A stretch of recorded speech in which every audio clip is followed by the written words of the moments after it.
Hello friends, welcome UPSC preparation only channel में आपका स्वागत है।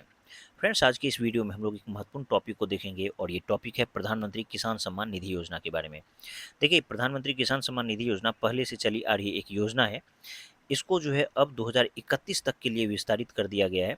यानी कि ये योजना जो भी जिसको भी जिन भी लाभार्थियों को इसका लाभ मिल रहा था, अब 2031 तक इस लाभ को उनको दिया जाएगा। तो सबसे पहले हम लोग देखेंगे कि ये मुद्दा चर्चा में क्यों है और इस योजना के तहत क्या प्रावधान है, किसको इसका लाभ मिल रहा है और क्या सब फायदा हुआ है। सारी ही चीज़ों को हम लोग इस एक वीडियो में देखने वाले हैं। देखिए, यहाँ पर दिया है कि चर्चा में क्यों है। दिया है कि 1 अगस्त 2026 को प्रधानमंत्री नरेंद्र मोदी की अध्यक्षता में केंद्रीय मंत्रिमंडल ने प्रधानमंत्री किसान सम्मान निधि योजना जो है, पीएम किसान योजना इसको शॉर्ट में बोलते हैं, इसको अगले 5 सालों के लिए यानी कि 2026-27 से 2030-31 तक जारी रखने को मंजूरी दे दी है। और इसके लिए कितना लाख करोड़ रुपए दिया गया है, तो 3,15,614 करोड़ रुपए इसके लिए जो है बजट स्वीकृत किया गया है। कितना? 3,15,614 करोड़ रुपए। अब देखिए, योजना के तहत पात्र किसानों को पहले की ही तरह जो है हर वर्ष 6,000 रुपए की वित्तीय सहायता 3 समान किस्तों में सीधे बैंक खाते में यानी कि डीबीटी के माध्यम से बैंक खाते में मिलती रहेगी। आपको पता होना चाहिए कि प्रधानमंत्री किसान सम्मान निधि योजना के तहत जो है जितने भी लाभार्थी हैं उन सबको 6,000 रुपये दिया जाता है हर साल और 3 समान किस्तों में यानी कि 2-2 हज़ार का 3 किस्त दिया जाता है हर 4-4 महीने के अंतराल पर और वो डीबीटी के माध्यम से सीधे उनके बैंक खाते में डाल दिया जाता है। देखिए, यहाँ पर दिया है कि प्रधानमंत्री किसान सम्मान निधि योजना जो है, पीएम किसान योजना क्या है?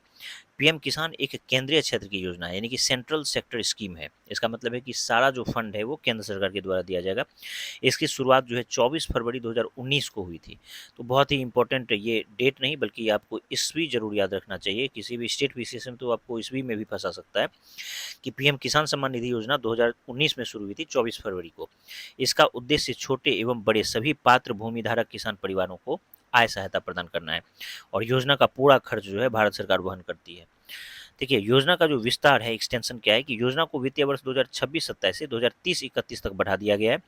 योजना की नई अवधि अब 31 मार्च 2031 हो गई है और इसके लिए जो है 3,15,614 करोड़ रुपए आवंटित कर दिया गया है।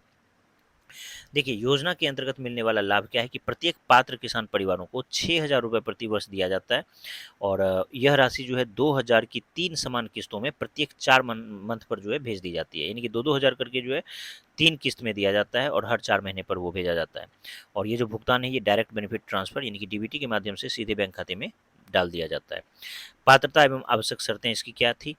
देखिए, इसमें सभी पात्र भूमिधारक किसान परिवार योजना के लाभार्थी हैं। जितने भी भूमिधारक किसान परिवार हैं वो उसके लाभार्थी हैं और किसान का जो आधार है ये बैंक खाते से लिंक होना आवश्यक है। ई-केवाईसी भी अनिवार्य है। भूमि अभिलेखों का जियो टैगिंग तथा सत्यापन किया जाता है और कौन सब इसका पात्र नहीं है, तो संस्थागत भूमिधारक जो भी है, संस्थागत भूमिधारक इसका पात्र नहीं होता है। जो भी आयकरदाता है, कुछ उच्च आय वर्ग के व्यक्ति, बटाईदार और जो किराएदार किसान हैं, इन सबको इस योजना का पात्र नहीं माना जाता है। ठीक है, अब देखिए, योजना की उपलब्धियाँ क्या है कि योजना शुरू होने से अब तक 4.47 लाख करोड़ से अधिक राशि सीधे किसानों के खातों में भेजी जा चुकी है। यानी कि 4 लाख करोड़ से ज़्यादा अमाउंट जो है वो किसानों को दे दिया गया है। और 23वीं किस्त जो है जून 2026 के तहत 9.49 करोड़ किसानों को लगभग 18,984 करोड़ रुपए जारी किए गए। यानी कि 23वीं किस्त जून 2026 में अभी-अभी जारी हुआ है और इसके तहत जो है कितने किसानों को दिया गया, तो 9.49 करोड़ किसानों को इसका लाभ दिया गया, जिसके तहत 18,984 करोड़ रुपए जारी किया गया। महिला किसानों को अब तक कुल 1.06 लाख करोड़ रुपए से अधिक की सहायता मिल चुकी है। ये सब आप अपने मेंस में वैल्यू एडिशन के रूप में यूज़ कर सकते हैं किसी भी इससे रिलेटेड क्वेश्चन में। अब देखिए, यहाँ पर दिया हुआ है योजना का प्रभाव क्या पड़ा कि अधिकांश किसान इस राशि का उपयोग बीज, उर्वरक, सिंचाई, कृषि मशीनरी आदि पर करते हैं। किसानों की साहूकारों पर निर्भरता में जो है उल्लेखनीय कमी आई है। किसान जो है अब साहूकारों पर एक तरह से निर्भरता उनकी घटी है। साथ ही खेती का जो रकबा है, फसल उत्पादकता है और खाद्यान्न उत्पादन में इससे वृद्धि दर्ज की गई है। भारत के लिए महत्व देखिए, दिया है कि किसानों को समय पर नकद सहायता उपलब्ध होती है। इससे कृषि निवेश बढ़ाने में सहायता मिलती है, ग्रामीण अर्थव्यवस्था को मजबूती मिलती है और डिजिटल भुगतान एवं डीबीटी को इससे बढ़ावा मिलता है। तो ये सब इसका फ़ायदा हो गया कुछ।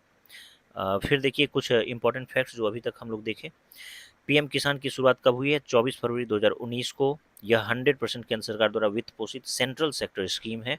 योजना को 2030-31 तक बढ़ा दिया गया है और कुल स्वीकृत परिव्यय कितना है? 3,15,614 करोड़, इतना रुपए आवंटित किया गया। प्रत्येक पात्र किसान परिवार को जो है 6,000 रुपये प्रतिवर्ष दिए जाते हैं। 2-2 हज़ार रुपये की 3 किस्त जो है इसमें दिया जाता है, डीबीटी के माध्यम से भेजी जाती है। आधार, ई-केवाईसी और डीबीटी इस योजना के प्रमुख आधार हैं। चलिए अब हम लोग एक एमसीक्यू सॉल्व करेंगे। चलिए, दिया है कि प्रधानमंत्री किसान सम्मान निधि योजना जो है यानी कि पीएम किसान योजना, इसके संबंध में निम्नलिखित कथनों पर विचार कीजिए। यह एक सेंट्रल सेक्टर स्कीम है। यह प्रत्येक पात्र किसान परिवार को 6,000 रुपये प्रति वर्ष 3 समान किस्तों में दिए जाते हैं। योजना का संपूर्ण वित्त पोषण केंद्र सरकार के द्वारा किया जाता है। तो इसका सही जवाब हो जाएगा डी, यानी कि तीनों ही स्टेटमेंट इसका बिल्कुल करेक्ट है। चलिए, तो देखिए इस टॉपिक को हम लोग अच्छे से कवर किए। पीएम किसान योजना हमेशा चर्चा में रहेगा, चाहे आप प्रीलिम्स का एग्जाम दे रहे हो तो इस भी जरूर आपको याद रखना चाहिए, और जो सब इसका प्रावधान है।